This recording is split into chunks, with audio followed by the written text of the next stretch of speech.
tardes, bienvenidos.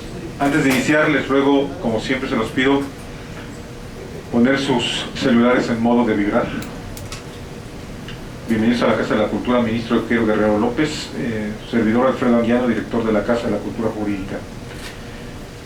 En esta ocasión vamos a tener una conferencia que se denomina Violencia Intrafamiliar, que será impartida por la maestra Fátima Rostro Hernández, de quien le voy a dar la oportunidad de leer una síntesis curricular de su amplia trayectoria. Maestra en Derecho Constitucional y Administración Pública por la Universidad de la Salle Bajío, Magister en Derecho Constitucional por la Universidad de Barcelona, España, licenciada en Derecho por la Universidad de la Salle Bajío. Entre otros cursos, cuenta con el diplomado en Derechos Humanos y Políticas Públicas por la Facultad de Derecho y Administración Pública de la Universidad de Guanajuato y la Procuraduría de Derechos Humanos del Estado de Guanajuato.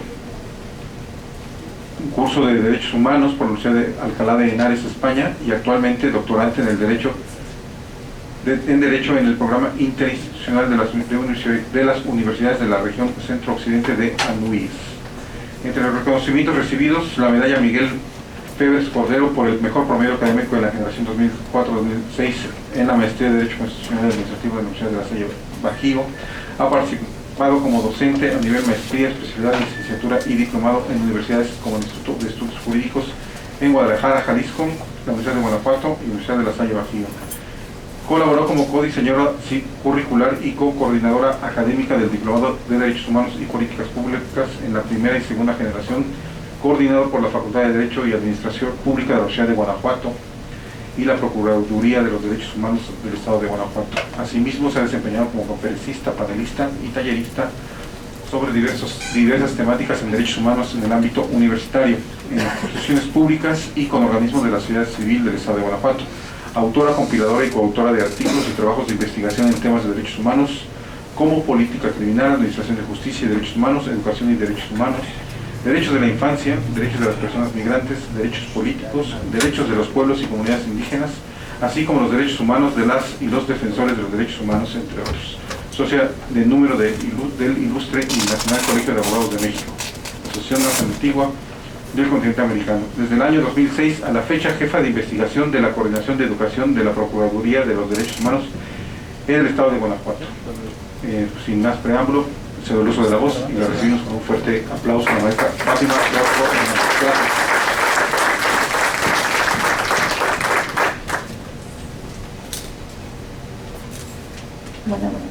Gracias.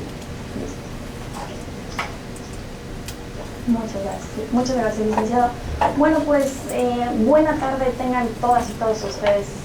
En lo personal, como siempre, es de bien nacidos saber agradecer, y por supuesto el día de hoy no puedo dejar de hacerlo, externar un agradecimiento al licenciado Alfredo Anguiano, al licenciado Néstor, a la Casa de la Cultura por esta distinción que nos hacen a la Procuraduría de Derechos Humanos del Estado de Guanajuato, y en lo particular pues de tener la oportunidad de compartir ciertas experiencias, alguna información, de exponer sobre todo cierta información. Muy agradecida, y por supuesto es un honor compartir con ustedes, con colegas, especialistas, expertos, estudiantes inquietos en el tema en este caso el tema que tiene que ver con violencia intrafamiliar, y que es un tema que desde la Procuraduría de Derechos Humanos vamos a ver su vinculación con el tema de los derechos humanos. Entonces, bueno, prácticamente el día de hoy será compartir solamente información y algunas experiencias, y por supuesto, si nos da tiempo, me gustaría también escucharlos y compartir sobre todo, y si hay algunas preguntas que yo pudiera resolver, pues con mucho gusto se harían en el momento que ustedes lo decidan, ¿no? Si gustan podemos dejarlo al final, o bien si en el inter van surgiendo algunas preguntas, pues con mucho gusto lo vamos a ir resolviendo.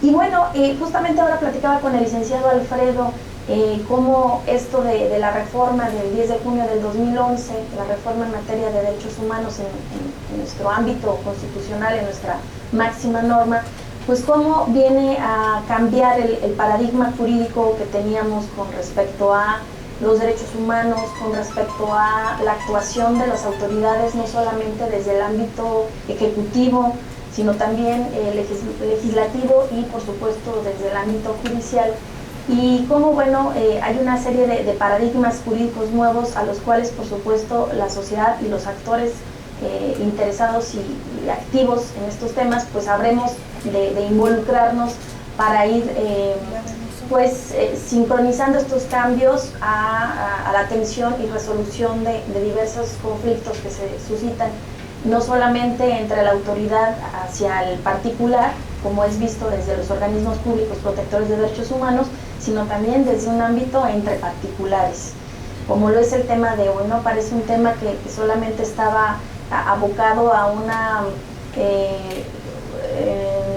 regulación privada, y ahora sabemos que bueno, el ámbito estatal ha tenido que inmiscuirse de alguna forma para la atención y resolución de ciertos conflictos. Pero bueno, la reforma justamente, por ejemplo, la reforma de la que hacemos mención del 10 de junio, pues no solamente, por ejemplo, por citar estos cambios que se están produciendo ahora, cómo van impactando. Ustedes recordarán también pues la sentencia de Rosendo Radilla, ¿no?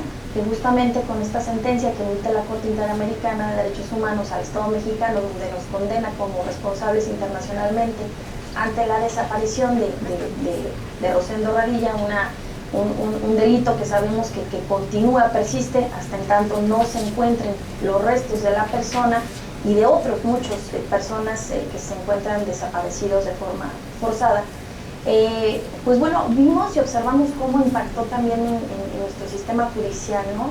Cómo impactó en nuestro máximo tribunal, en nuestro tribunal constitucional, como lo es la Suprema Corte de Justicia de la Nación, y cómo, bueno, los ministros tuvieron una pues álgida discusión en su expediente varios, justamente tratando de ver cómo iban a resolver este asunto y cómo, sobre todo, por supuesto, comienza la polémica en cuanto a cómo un organismo internacional pues es capaz de sentenciarnos y señalarnos obligaciones a las autoridades internas, por así decirlo, y este tipo de situaciones que poco a poco se han ido superando, por supuesto, ¿no? La cuestión de la intromisión o supuesta invasión a la soberanía, de la cual por supuesto yo no creo que haya una intromisión en lo absoluto, dado que hay un proceso de creación y hay un proceso de aceptación para la incorporación de tratados internacionales y la incorporación o la integración al sistema interamericano, en este caso de derechos humanos, como el sistema universal, ¿no? Ha sido soberanamente realizado, hay un proceso democrático para su incorporación. Entonces me parece que de forma muy rápida yo lo resuelvo, habría que analizar otros aspectos, pero me parece que no hay una intromisión o un abuso a nuestra soberanía. Pero bueno, vemos cómo va determinando esta sentencia y cómo entonces la Suprema Corte, en esta álgida pues discusión que se tiene al interior de la Suprema Corte, pues concluye finalmente, aunque hay puntos diversos al respecto, señalando que aceptan por supuesto la competencia de la Corte Interamericana, con ello su jurisprudencia, y con ello, bueno, pues la atención y ustedes recordarán pues que en el caso de los delitos cometidos por la jurisdicción militar, pues fueran atendidos justamente por las leyes ordinarias, ya no por su competencia especial, además pues, pero también ellos serán revisados por las leyes civiles, y bueno, de esta forma me parece que estos dos eventos, me adelantaría, amén de quienes vayan a participar en el diplomado que ahora está también promoviendo esta Casa de la Cultura Jurídica y otras, me parece que el resto de las casas jurídicas de la República Mexicana, pues bueno, ahí a lo mejor lo estaríamos tocando estos aspectos de forma más detenida. Pero bueno, va impactando, y esto, bueno, va generando sobre todo pues el tener la certidumbre, me parece, jurídica, en cuanto a que la propia Suprema Corte de Justicia pues señala, por supuesto, que estamos ante un proceso, ello ante la sentencia de Rosendo Radilla y la reforma del 10 de junio del 2011, pues que estamos ante un proceso al cual las autoridades todas, el Ejecutivo, Legislativo y Judicial, habrán de irse incorporando poco a poco. Es un proceso que me parece, por supuesto, que no se va a ir integrando poco a poco, y que habremos de ir entendiendo cómo se va integrando hasta que pues se vayan presentando algunos asuntos y donde la propia Suprema Corte pues vaya emitiendo nuevos criterios al respecto, ¿no? La 10ª época es otro efecto de estas reformas donde pues bueno, habremos de esperar estos asuntos que se pongan a disposición de la Suprema Corte. Pero yo recuerdo una entrevista muy interesante que se suscitó inmediatamente después de que sale este expediente donde resuelve la Suprema Corte, y el ministro Cosío señalaba que de forma muy humilde, y me pareció pues muy humilde por parte del ministro, proviniendo de una persona tan connotada y tan experimentada jurídicamente, y él señalaba que bueno, la Suprema Corte está haciendo una labor al respecto, porque además él reconocía que los operadores jurídicos pues no siempre han incorporado o han reconocido la materia de los tratados internacionales, ¿no? Y ustedes recordarán, y ahora si no lo vamos a comentar, pues que la falta de reconocimiento o de observación, o de no solamente de reconocimiento, sino de aplicar lo que desde el ámbito internacional se nos señala, la falta de incorporación de medidas o de acciones, pues esta omisión conlleva desde el ámbito de los derechos humanos a una violación flagrante. Entonces señalaba pues que sí, había un reconocimiento de esta falta de desconocimiento, pero que bueno, esta iba a ser pues atendida no solamente por la Suprema Corte, pero además me parecía hacía un reconocimiento de pues a los investigadores, a las y los profesores que estaban relacionados con esta materia, a los investigadores, a los estudiantes, y señalaba que ahí hay una parte también que nos corresponde a nosotros, a los litigantes, ¿no? El litigante, que muchas veces, ustedes lo saben mejor, tenemos muchos litigantes que nos acompañan el día de hoy, pero que sabemos que son justamente ustedes quienes promueven muchos criterios, o son los creadores de muchos criterios que luego, me parece, la Suprema Corte reafirma, confirma, ¿no? O da pie para que la Suprema Corte pueda resolver en cierto sentido. Entonces, la participación de los litigantes, de los académicos, de los estudiantes es fundamental para este proceso en el cual estamos inmersos, y que sin nuestra participación, me parece, no será posible tener la integración de este nuevo modelo jurídico que tenemos en nuestro estado. No será posible, tardaremos mucho si no tenemos una participación por parte de ustedes. Yo recuerdo, justamente acabo también de estar en un evento que realizó el CONACYT junto con la Academia Mexicana de Ciencias y también con el Consejo Consultivo de la Presidencia de la República. Hizo varios eventos en algunas entidades de la República, y donde se estaba analizando justamente cuál es el camino de la investigación jurídica en México. Y bueno, pues ahí se observaban cosas muy interesantes, donde finalmente, insisto, el estudiante pues requiere poseer de herramientas y fortalecer sobre todo ciertas herramientas que luego solamente se consideran que son exclusivas para ciertos sectores, ¿no? Pensamos que la investigación es solamente para el investigador que está en una oficina o bien para el investigador de campo, pero me parece que todos los que estamos aquí realizamos todos los días una investigación, y que bueno, con nuestros aportes y nuestra actualización y sensibilización al respecto seguiremos fomentando y fortaleciendo pues este camino de ir generando y dando respuestas a muchas problemáticas. En ese evento yo recuerdo estuvo el doctor Ricardo Sepúlveda. Él es especialista en Derecho Internacional, y él pues justamente señalaba que yo le hacía una pregunta que tiene que ver justamente con mi tesis de doctorado, y yo siempre le preguntaba que en qué consistía, según su perspectiva, él como especialista y tratadista en este tema, pues en qué consistía en que los operadores jurídicos no incorporaran o evocaran o conocieran estos tratados internacionales que, de acuerdo con ustedes saben, a nuestro artículo 133, pues son ley suprema en toda la Unión, ¿no? Y él señalaba que, bueno, me decía, bueno, rápidamente me parece que tiene que ver con una cuestión más cultural, con una cuestión técnica, jurídica, jurisprudencial, tiene que ver más bien con una cuestión cultural, ¿no? de falta de conocimiento y de mucha reticencia, y por supuesto que hay todavía, pues no hay uniformidad en el criterio de pensar que podríamos respaldarnos o aprovecharnos de lo que el derecho internacional de derechos humanos nos proporciona para poder ser más un Estado garantista o proteccionista. Y bueno, son muchas las referencias que tenemos, por supuesto, la mayoría me parece, ¿no?, que van en el sentido de apoyar esta reforma en materia de derechos humanos.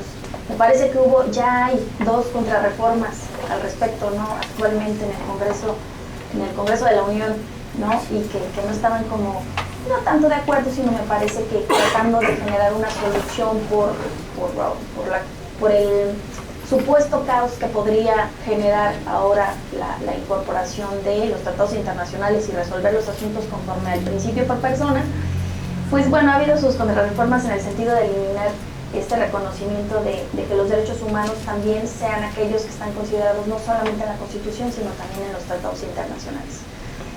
Y bueno, con este preámbulo, pues bueno, el tema de violencia intrafamiliar no es un tema ajeno al tema de derechos humanos. En principio nos parece que sí, que es un tema entre particulares o que es un tema que puede ser resuelto desde el ámbito jurisdiccional, pero por supuesto que es un tema de suma importancia, dado que estamos hablando de la familia, como ustedes lo saben. La familia es la organización social más importante que puede tener nuestra sociedad. Víctor Hugo decía que la sociedad es el reflejo de las familias, y por supuesto que de lo que viven las familias, pues aunque sea en un aspecto micro, pues sabemos que impacta y que puede ser positivo o negativo en la sociedad. En este sentido también observamos que hablar de violencia intrafamiliar, hablar de la familia, hablar de derechos humanos, es hablar de la evolución de la sociedad. Y sabemos también que la familia hoy en día está compuesta de diferentes formas, ¿no? Anteriormente pues pensábamos que era la mamá y el papá y los hijos. Hoy en día incluso lo comentamos con los niños, cómo se compone una familia, y ellos te responden que es papá y mamá e hijos. Y muy pocos ahora te dicen pues por papá y papá o por mamá y mamá, ¿no? O por mamá que se divorció e hijos, o por papá porque igual, ¿no?, se divorció, murió la pareja, etcétera, ¿no?, por una unión libre, por un concubinato, etcétera. Hay una conformación pues muy variada.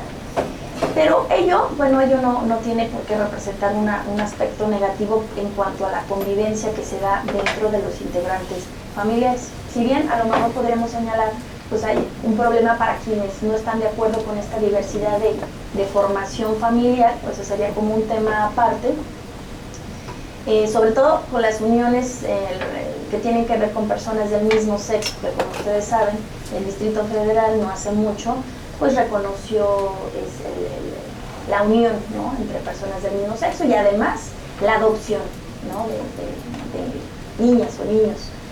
Entonces, bueno, esta conformación, por supuesto, si bien podría presentar algún problema, que no es el tema del día de hoy, pero sí, lo que sí representa, pues lo que tiene que ver con la convivencia que tenemos al interior. Ustedes saben, bueno, hay diversas estadísticas que refieren los altos índices de violencia que se sufren entre los integrantes de una familia. Desde la Comisión Nacional de Derechos Humanos, la propia Procuraduría de Derechos Humanos del Estado de Guanajuato, el Organismo Mundial de la Salud, la Secretaría de Salud de México, tiene estadísticas muy claras donde señala que integrantes como la mujer, la niña, personas adultas mayores o personas con discapacidad son las personas quienes son más vulnerables porque sufren algún tipo de violencia al interior de su hogar.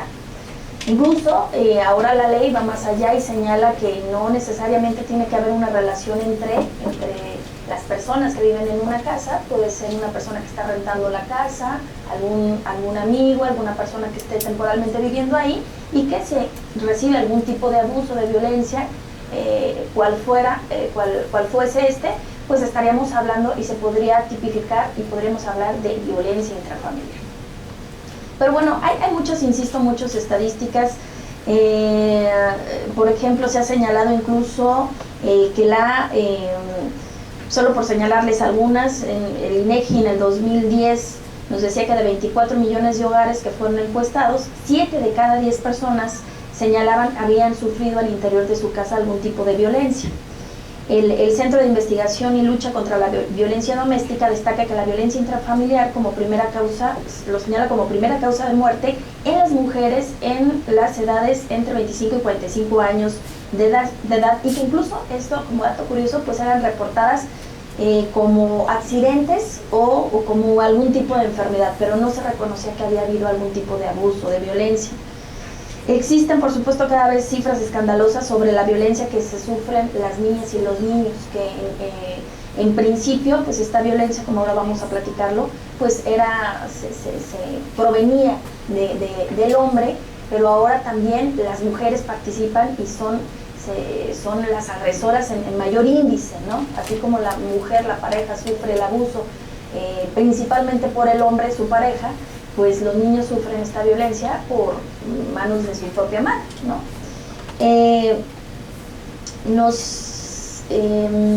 Y bueno, así podríamos ir señalando varios aspectos. Entonces, vamos a empezar, la idea es abordar un poquito qué son los derechos humanos, y luego vamos a entrar en lo que tiene que ver con grupos vulnerables. Acá nos referimos con estos, a quienes distinguimos como grupos vulnerables o por qué razones. Específicamente o especialmente vamos a ver un poco sobre el tema de las mujeres y luego con el tema de las niñas, y revisaremos algo que tiene que ver con violencia intrafamiliar. No voy a adentrar en cuestiones muy específicas sobre en cuanto a los tipos de violencia, por ejemplo, las que tienen que ver con la violencia económica, por lo que respecta a la pensión alimenticia, o por lo que tiene que ver con causales de divorcio, las señalaremos de forma muy general, y en algún otro momento, con mucho gusto, podríamos preparar alguna plática en torno a cuáles son estos abusos con respecto a estos derechos, económicos o físicos, psicológicos, etcétera, que sufren las personas. Pero bueno, hablar entonces de derechos humanos, hay que decirlo, incluso lo comentábamos y ustedes lo saben, tenemos aquí profesores de la materia de derechos humanos, pues sabemos que es un tema que no se atendía y que seguramente muchos de nosotros nunca lo tuvimos, no en preescolar, no en secundaria, quizás en preparatoria, y como una materia que se incorporaba dentro de otra materia y como un subtema nada más, ¿no? Hoy observamos que esto cambia, incluso esta reforma esta citada reforma del 2011 señala en su artículo 3º que en materia de educación, por ejemplo, pues incorpora la palabra, la connotación de derechos humanos, donde señala algo así como se deberá de fomentar, así como el amor a la patria y a la solidaridad, etcétera, pues el respeto por los derechos humanos. Y bueno, esto conlleva, por supuesto, a que obliga, insisto, a las autoridades en el sector, en el ámbito ejecutivo, pues obliga a que la Secretaría de Educación, tanto a la Secretaría de Educación como al ámbito privado, pues incorpore todas las medidas y acciones necesarias para que se pueda hablar de que se está educando con respeto a los derechos humanos, y esto conllevaría muchísimas medidas, ¿no? Como la que tiene que ver con tener una materia obligatoria que se denomine derechos humanos, ya no garantías individuales, sino derechos humanos y sus garantías, por cierto, donde además se transversalice esta educación, donde no solamente existe un solo profesor de la materia, donde le echemos la culpa al profesor de que si no impartió bien su materia, pues no lo vamos a dejar como responsable de que no haya avance en el respeto a derechos humanos, sino que desde todos los profesores, el de matemáticas, el de física, el de deportes, pues incorpore todo este criterio de respeto a los derechos humanos, donde incorpore pues perspectivas de equidad de género, incorpore aspectos de tolerancia, de no discriminación, y con lo cual pues conlleva, por supuesto, pues a la evaluación de sus planes de estudios, conlleva que los profesores y las profesoras estén actualizados y preparados en torno al tema y por supuesto sensibilizados, ¿no? Imaginémonos un profesor de aquellos que todavía a mí me tocó no hace mucho en la universidad, donde nos señalaban a las mujeres como prófugas del petate, ¿no? Lamentable el hecho, ¿no? Donde el profesor te decía, a ver, las chicas de adelante que se vayan atrás, necesito a los hombres, ¿no? Que son el futuro de este país, ¿no? Y esto pues va cambiando. Un profesor con una mentalidad de este tipo, pues por supuesto que no le abona a esta cultura de respeto a los derechos humanos. Entonces, hoy el que un profesor o profesora no esté actualizado y preparado en este sentido, pues por supuesto violentaría flagrantemente derechos humanos. Entonces es nada más una prueba para ver cómo los derechos humanos hoy en día se encuentran inmersos en absolutamente todo, ¿no? En este sentido, la Procuraduría de Derechos Humanos hace algunos años, en justamente un colegio, una asociación de una red de profesoras y profesores, donde el maestro René, por cierto, forma parte es integrante de esta red de profesoras y profesores, pues promovemos desde ahí, por supuesto, se promueve pues el que esté interesado, el estudioso, el profesor, pues incorporar sus trabajos y demás y sus propuestas para promover esta cultura. Y de esta forma, pues bueno, la Procuraduría de Derechos Humanos podemos decir que sí ha promovido esta cultura, y en las escuelas desde hace mucho tiempo, pues incluso elaboramos todo un plan de estudios, ¿no? Que fue entregado en diferentes universidades públicas y privadas del Estado, y que bueno, pues fue aceptado, incorporado en algunos casos en su totalidad, y en otros, bueno, algunas partes de ello. Pero bueno, entonces los derechos humanos es un tema sumamente reciente, ¿no? A lo mejor para muchos de nosotros, pues a lo mejor tiene que ver a partir de la reforma, que lo asumimos como importante. Para otros muchos a lo mejor porque tuvimos, no sé, lamentablemente se violentaron algunos de nuestros derechos y de esa forma tuvimos contacto con estos organismos públicos protectores de derechos humanos y asumimos una conciencia con respecto a la importancia de los derechos humanos. Pero sí podemos decir que hablar de derechos humanos, al menos desde los organismos públicos protectores de derechos humanos, es muy reciente. Desde 1990, desde la reforma que se hace a nuestra Constitución, en su artículo 102, apartado B, pues se nos crea tanto a la Comisión Nacional de Derechos Humanos como a los demás organismos públicos del resto de las entidades federativas, con el objeto pues de promover, defender, divulgar esta cultura de respeto a derechos humanos.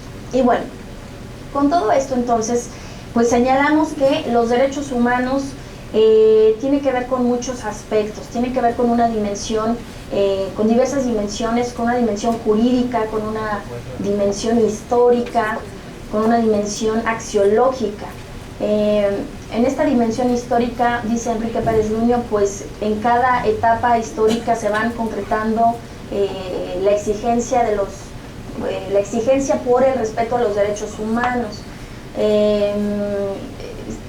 Podríamos decir que jurídicamente pues hablamos de un reconocimiento de los mismos a partir del siglo XVII, siglo XVIII. Por ejemplo, la Declaración de los Derechos del Hombre y del Ciudadano de 1789 es una referencia importante, ¿no?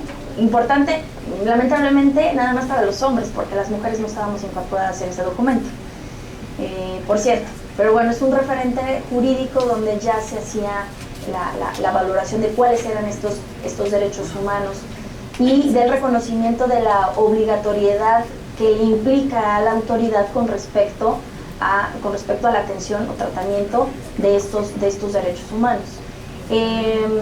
La declaración por ejemplo, la Declaración de Virginia es otro antecedente importante en América, donde también se hace un reconocimiento de los derechos humanos. Y, por supuesto, más adelante, con la Declaración Universal de los Derechos Humanos de 1948, pues podríamos señalar como unos primeros antecedentes vitales en cuanto al reconocimiento de los derechos humanos en el ámbito jurídico. Pero bueno, esta dimensión histórica pues nos da cuenta de la lucha, por supuesto, que hombres y mujeres han ejercido a lo largo de la historia para conseguir ejercer cada uno de sus derechos. Los hombres por su parte han hecho una lucha, las mujeres otra, y hemos conseguido ambos, pues, hasta lo que el día de hoy pues hablamos de una igualdad entre los hombres y las mujeres, y donde incluso en el caso de los niños hoy también los hablamos jurídicamente como grupos, como sujetos de derechos humanos. Pero bueno, dentro de estas dimensiones histórica, jurídica y axiológica, pues podemos ir elaborando un concepto de lo que son nuestros derechos humanos. Cada uno de ustedes, estoy segura, que con su propia experiencia podrían elaborar una definición. Pero aquí lo más importante es ir elaborando una que tenga que ver con los elementos que resulten más garantistas, que resulten de mayor protección para la persona. Hay que recordar que estos derechos humanos son para todas y para todos por igual, ¿no? Que ahora vamos a ver, cuando hablamos de grupos en situación de vulnerabilidad, no hablamos de derechos que sean de privilegios, sino también estamos hablando de derechos humanos, pero ahora haremos una acotación al respecto. Y en este sentido, pues derechos humanos estamos hablando, pues, que podríamos decir son libertades, prerrogativas, facultades, pero donde ustedes saben fundamentalmente y en primer término el Estado, a través de sus instituciones públicas y de sus servidores públicos, son los primeros obligados en garantizarnos el ejercicio de cada uno de estos derechos humanos. Por supuesto que también es importante la participación de los particulares en cuanto a la protección y el respeto de los derechos de los demás. También hablamos de una responsabilidad que tienen los particulares, pero no como la obligación de garantizarnos este derecho, sino más bien como el generar una cultura de respeto, donde, bueno, esta cultura la vamos generando desde la familia, desde la escuela, desde la calle, desde la televisión, para considerar a las demás personas. Emmanuel Levinas, en este sentido, por ejemplo, nos señala que justamente hay un principio de alteridad y de otredad, y nos dice, primero hay que reconocer que vivimos en sociedades muy diversas. En el caso de México, pues sabemos que es una sociedad pluricultural, así lo refiere el artículo 2 constitucional, y aunque algunos todavía nieguen la existencia de indígenas, pues todavía tenemos. El caso de Guanajuato, ustedes saben que en San Luis de la Paz está concentrado una parte importante originaria, como lo son los chichimecas fonás, y en el caso de León, pues tenemos inmigrantes indígenas de diversas entidades federativas. Pero no solamente esta composición pluricultural diversa, sino que entre nosotros, ya no hablando propiamente de indígenas, sino nosotros, pues entre nosotros tenemos también diversidad en cuanto a la libertad de expresión, asumimos una ideología religiosa determinada y muy diversa, una ideología política igual, distinta, una forma de expresarnos físicamente completamente distinta, etcétera, lo cual nos hace ser una sociedad diversa. Y en este sentido, Manuel Vinas nos dice, primero, para poder generar una cultura de respeto a los derechos humanos, amén del reconocimiento jurídico y de la creación de instituciones y de la actualización de servidores públicos, pues él señala, es importante que los particulares, todo esto permee nuestra conciencia. Sin ello, nada será posible. Y el que permee, pues nos va a permitir reconocer a los demás y que todos los demás nos parezcan importantes. Primero, reconocer que somos diversos, y otro, dice, hay que responsabilizarnos de los otros, no importando si lo conozco o no. Y yo creo que lamentablemente hemos vivido situaciones donde, claro, la inseguridad y muchos otros aspectos pues nos ha llevado a ser cada vez más egoístas al respecto, ¿no? Y esto no nos abona a esta cultura de paz por la que estamos ahora promoviendo. Pero señala él, ¿cuántas veces no nos ha pasado ir por la calle y ver a una persona indigente y a lo mejor pensamos, no lo decimos, incluso igual no actuamos, pero pensamos, esta persona me va a robar, ¿no? Tiene cara de sospechoso, de maleante, es un delincuente, ¿no? Una persona que tiene un tatuaje, yo recuerdo mi abuela decía, no, cuando veas a una persona con tatuaje, huye, solo los delincuentes y los criminales tienen tatuaje. Corremos también, ¿no? También, pero bueno, anteriormente mi abuela decía eso, pero hoy también cierto es que gran parte de las mujeres nos tatuamos y nos delineamos los labios, los ojos, y tiene que ver con un tatuaje, ¿no? Entonces esto también, estas percepciones van cambiando, y estos prejuicios, estereotipos o estigmas que tenemos con respecto a la sociedad, pues van cambiando, pero justamente porque van permeando esta cultura de respeto, la vamos entendiendo y la vamos haciendo nuestra en cada una de nuestras acciones día con día. Entonces, requerimos de una conciencia plena, no se trata de aprendernos qué requiere el artículo primero y qué dice el artículo tercero y cuarto, sino más bien hacer conciencia de cuál es su origen, su esencia, qué implica, cómo impacta, ¿no? En este sentido, entonces, pues decimos, el Estado está obligado, ¿no? Y en este sentido, sabemos, los derechos humanos no negocian y son firmes y tajantes. Hay quien luego no tiene conocimiento al respecto y pues puede pensar que hablar de derechos humanos pues es hablar de beneficencia pública. A mí a veces mis amigas me dicen, ay, tú eres tan buena porque trabajas en derechos humanos y eres como santa. Y digo, no, es que hay una distorsión. No somos santos ni somos supermanes. E incluso le digo, tú eres una defensora y defensor de derechos humanos. No solamente formalmente podríamos decir y materialmente somos aquellos que trabajamos en organismos públicos protectores de derechos humanos, sino tú a diario, al trabajar como profesora, como madre, pues luchas a diario y te conviertes en defensora y defensor. ¿Por qué también señalo a Manuel Levinas en este sentido? Y porque digo, primero el Estado es el primero obligado y segundo los particulares también tenemos una corresponsabilidad con respecto a nuestros derechos humanos. Porque en el caso del servidor público, además de conocer y tener por sabido esta situación, pues es importante que no solamente se le obligue, ¿no? Tú eres el responsable de garantizarme mis derechos humanos, sino es importante que conozca sus derechos humanos como servidor público y también que se asuma igualmente como un defensor de derechos humanos. Ese policía es un defensor de derechos humanos, no comparte objetivos comunes. Estamos en ese proceso, ¿no? Debería, aunque estamos en ese proceso, y en este sentido, bueno, no va a respetar derechos humanos si no conoce los propios, si no tiene una conciencia propia, ¿no? Difícilmente va a reconocer y se va a responsabilizar de los derechos de los demás, aunque sepa que si no hace su trabajo no se le paga o se le corre, igual y no le importa, ¿no? Entonces es importante hacer entonces una conciencia más que como servidor público y como autoridad, primero como persona y posteriormente como servidor público.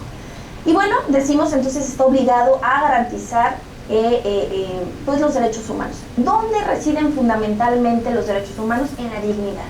¿Y qué es la dignidad? Es el valor que tenemos como personas. Somos muy diferentes, pero eso no importa. Todos valemos exactamente lo mismo. No importa dónde trabaje, a qué me dedique, cuánto dinero gane, qué méritos haga con el jefe o con... Eso no importa. Todos valemos exactamente lo mismo. Y justamente esta reforma versa fundamentalmente en ir fortaleciendo y buscando las maneras de proteger la dignidad del ser humano. Por supuesto también se basan los derechos humanos en evitar que sean violentados. Hay que señalar que cuando hablamos de inviolabilidad de derechos humanos o violación a derechos humanos, estamos haciendo referencia solamente a la relación entre el servidor público que con su acción u omisión transgrede los derechos humanos del particular. No hablamos de violación a derechos humanos entre particulares, aunque hay posturas al respecto y sería muy interesante, pues ahora que se generan nuevas tesis al respecto, ¿no? De también señalar que hay una violación a derechos humanos, pero de acuerdo a la dimensión histórica y de acuerdo a esta dimensión jurídica, hablamos solamente de violación a derechos humanos de cuando se da esta relación del servidor público hacia el particular e incluso cuando un servidor público es violentado por otro servidor público, pero que se encuentra a la par, o bien su superior jerárquico. No podemos hablar entonces de que mi pareja, mi novio, mi novia, mi esposa, mi esposo, mis hijos me violentan derechos humanos.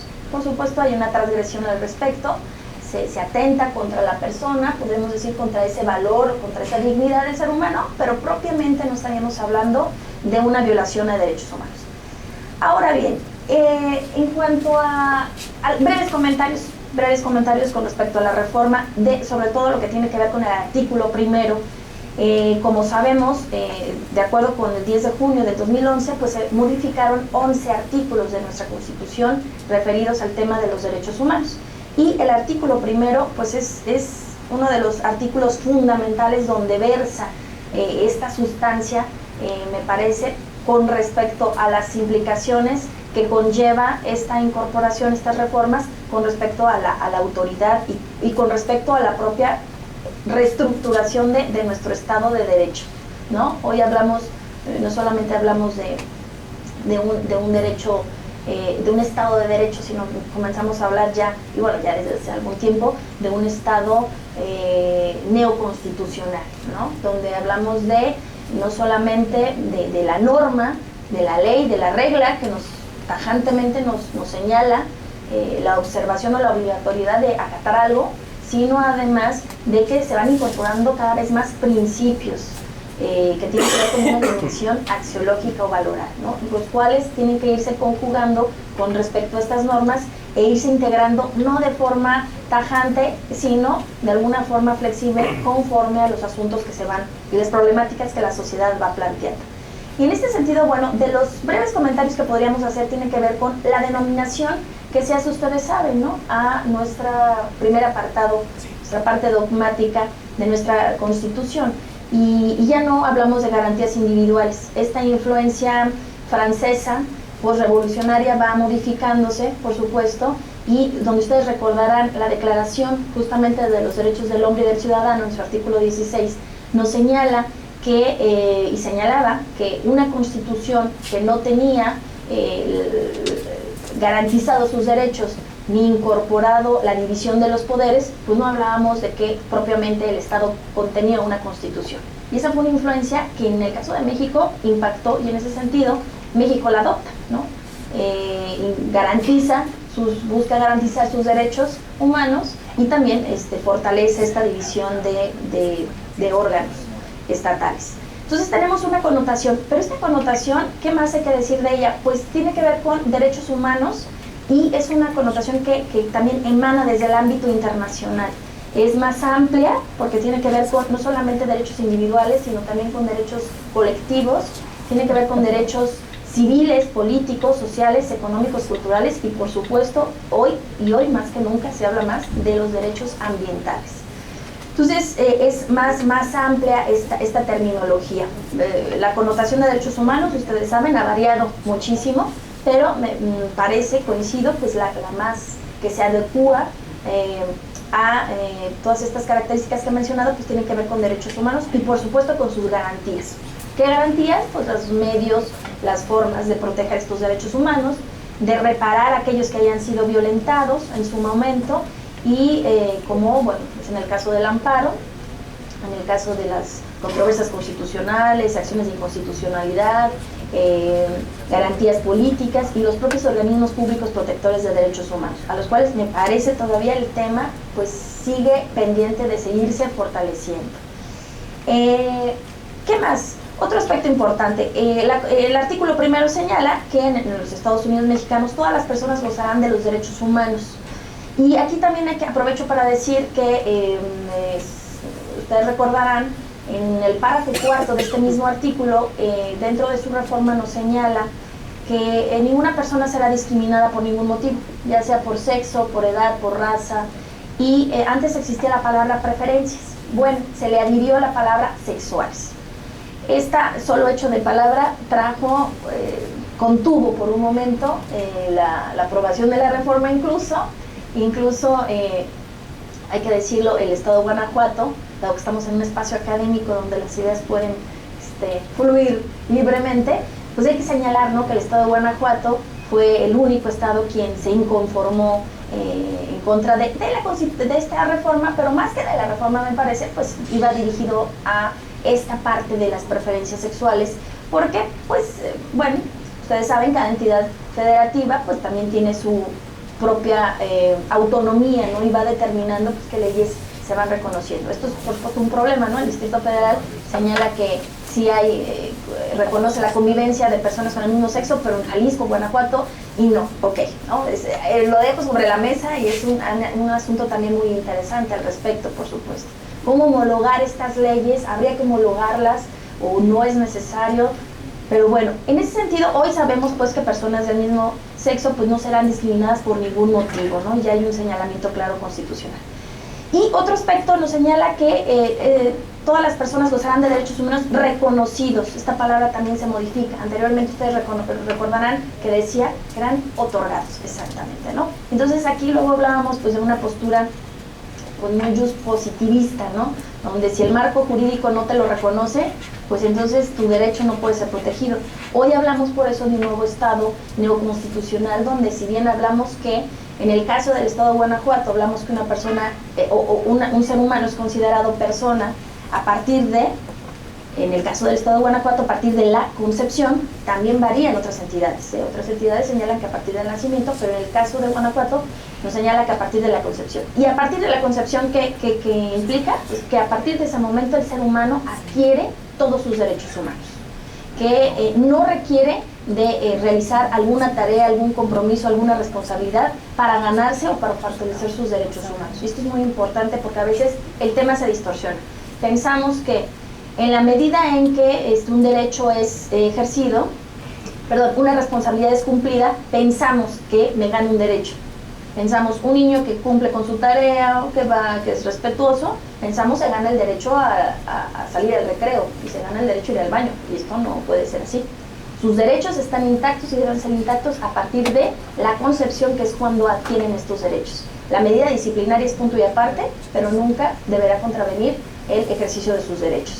Y dice en esta Constitución y en los tratados internacionales, pues bueno, esto implica también, una de las contrarreformas me parece que va en este sentido, como lo señalo, porque la incorporación o el reconocimiento en su artículo primero, que ustedes recordarán, pues no es algo novedoso, ya era algo que ya sabíamos, porque el artículo 133 así lo señalaba, ¿no? Incluso señala el proceso de creación de los tratados internacionales y señalaba que la autoridad debía estar sujeta a la incorporación de los tratados internacionales. Realmente esto tampoco no era nuevo. Sin embargo, bueno, se aclara, se deja en primer término, pero pues nos señala que con el reconocimiento de los tratados internacionales que se busca garantizar la protección de los derechos de todas las personas, de todos los que estamos y las que estamos en esta aula y de todas las demás personas que se encuentran fuera. Entonces, la evolución y progresividad de los derechos humanos va en búsqueda de esto, ser más proteccionista. No es buscar proteger más a los delincuentes, sino es proteger a todas las personas. Las medidas de corrección, insisto, de disciplina, de sanción, son tema aparte, ¿no? Las normas también nos dice que relativas, ustedes lo saben, ahora con respecto a los derechos humanos, se deben de interpretar de conformidad a los tratados internacionales y con respecto a la Constitución. En el sentido de que ustedes saben que si en un asunto determinado un tratado internacional resulta ser más proteccionista para la persona, pues será ese tratado entonces al cual tendremos que evocar y de acuerdo con este principio pro persona, pues nosotros se tendrá que emitir un juicio de valor para poder señalar que el tratado internacional se aplica porque es más proteccionista que la propia Constitución. Para los que son más férreos al constitucionalismo, pues a lo mejor no les gusta mucho esta parte, ¿no? De decir cómo es posible que vamos a poner vamos a dar prioridad a otro documento que no tiene que ver con la Constitución, pero hay que recordar que, bueno, uno de los temas que ahora están siendo muy abordados, pues es justamente la constitucionalización de los tratados internacionales o la constitucionalización del derecho internacional, o bien el bloque constitucional, donde de esta forma y resuelve el problema de jerarquía entre la Constitución y los tratados internacionales. Hoy hablamos que los tratados internacionales tienen la misma jerarquía que la Constitución, ¿no? Bueno, otro aspecto importante, y esto tiene que ver con violencia intrafamiliar. ¿Por qué vamos señalando todo esto? Porque, bueno, las autoridades tendrán que tener este conocimiento para promover, respetar, proteger y garantizar los derechos humanos. Claro, todo dentro de la competencia respectiva de sus propias funciones. Y dice de conformidad con principios. Recuerdo, les señalaba, ahora vemos cada vez más principios, no solamente normas, reglas, sino cada vez más principios en nuestras leyes, y la Constitución es prueba y testigo de ello. Estos principios a qué hacen referencia, bueno, son algunos de los principios que los derechos humanos tienen. El de la universalidad tiene que ver con que todas las personas pues puedan acceder al ejercicio de estos derechos, ¿no? Que niñas y niños no sean violentados, por ejemplo, y si son violentados que reciban una protección, que los adultos mayores también reciban el mismo respeto, las mujeres, los hombres, los indígenas, los migrantes, personas con VIH, personas homosexuales, etc. La interdependencia, que tiene que ver con la relación que hay entre todos los derechos humanos. Un derecho que es atentado o violentado se violenta todos los derechos humanos. Si un derecho pensemos en, ay, se violentó el derecho político, se violenta con ello los derechos civiles, culturales, económicos y ambientales.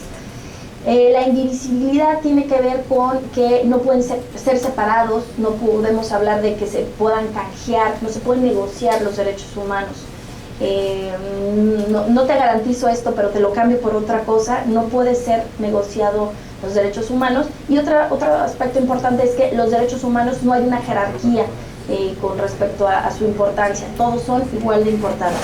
Y la progresividad tiene que ver con la efectividad que logremos de estos derechos humanos. Hoy me parece que la etapa que vivimos, además de varios derechos que se seguirán reconociendo, por supuesto, pues tienen que ver con qué tan efectivos son mis propios derechos humanos, ¿no? Qué tan efectivo es mi derecho a transitar libremente por las calles sin inseguridad, qué tan efectivo es el que yo conviva con mi pareja en casa y donde yo pueda expresar mi opinión y que incluso no puede coincidir con la de él, pero sin que haya temor al respecto. Qué tan efectivo es que yo vaya a la escuela y donde no se me discrimine por ser mujer o por tener alguna enfermedad o por tener alguna discapacidad. En ese sentido va también la progresividad. El Estado entonces el Estado, me refiero a las autoridades y los servidores públicos, deberán prevenir, investigar y sancionar y reparar violaciones a derechos humanos. Ahora bien, en este segundo tema tiene que ver con grupos en situación de vulnerabilidad. ¿Por qué hablamos? Y les decía al principio, bueno, los grupos más violentados en el ámbito familiar tiene que ver con mujeres, con niños, con ancianos y con personas con discapacidad. Y justamente todos ellos forman parte de lo que, de acuerdo con la ley federal para prevenir y eliminar la discriminación, lo señala como grupos en situación de vulnerabilidad. Por supuesto que los países varían, por cierto, los grupos que son considerados como vulnerables y con el tiempo se van integrando otros grupos o se van quitando ciertos grupos porque alcanzaron pues el ejercicio pleno de cada uno de sus derechos. Pero en este caso son grupos en situación de vulnerabilidad porque son aquellas personas que sufren de modo permanente y particularmente grave una situación de discriminación, de desigualdad o de intolerancia, debido a que a sus circunstancias por raza, sexo, color, religión, situación económica, opinión, preferencias de cualquier índole.